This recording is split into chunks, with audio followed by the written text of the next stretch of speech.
చీరల ముచ్చట చెప్తున్నారు. మేము ప్రతి మహిళ ఉచితంగా బస్సు ప్రయాణం పెడితే నెత్తి నోరు గోక్కొని ఎందుకు పెట్టిరని అన్నారు. క్యాబరెట్ డ్యాన్స్లు వేసుకోండి, రికార్డ్ డ్యాన్స్లు వేసుకోండి అన్నాడు. ఇది మహిళలకు ఉపయోగపడేదే పెట్టినాం.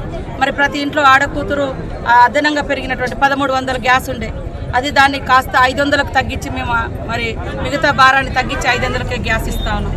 గతంలో 100 ఎకరాలు ఉన్న వాళ్ళకు చేన్లలో కరెంటు ఫ్రీగా ఇచ్చారు, కానీ ఒక బుగ్గ ఒక ఫ్యాన్ ఉన్న వాళ్ళకి కరెంటు ఫ్రీగా రాలే. ఇప్పుడు మేము 200 యూనిట్ల ఫ్రీగా ఇస్తున్నాం.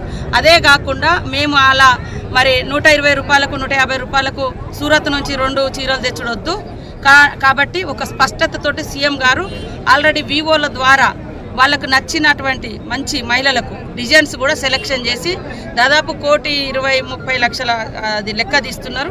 ఆ చీరలని మేము ఆర్డర్ ఇచ్చి 2 చీరలు మహిళలకు రాబోయే కాలంలో రాష్ట్రంలో ఇవ్వబోతున్నాం. అయితే ఈరోజు బతుకమ్మ ఆ టైంకు మేము అందియకపోవచ్చు, కానీ బతుకమ్మ అప్పుడు వాళ్ళకి నచ్చిన చీరలు కొంటున్నాం.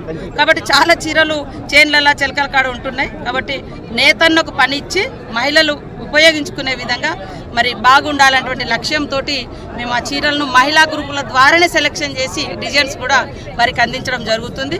కాబట్టి ఈరోజు మా ప్రభుత్వం ఉన్నప్పుడు మరి గతంలో 9 రకాల సరుకులు ఇచ్చేది, కానీ వాళ్ళు ఒక చీర ఇంటికి ఒక చీర ఇచ్చి చీరలు ఆ చీరలలో కూడా అంతా సూరత్ నుంచి వచ్చినాయి. మీకు తెలుసు, సాక్షాత్తు కేటీఆర్ అసెంబ్లీలో ఒప్పుకున్నటువంటి.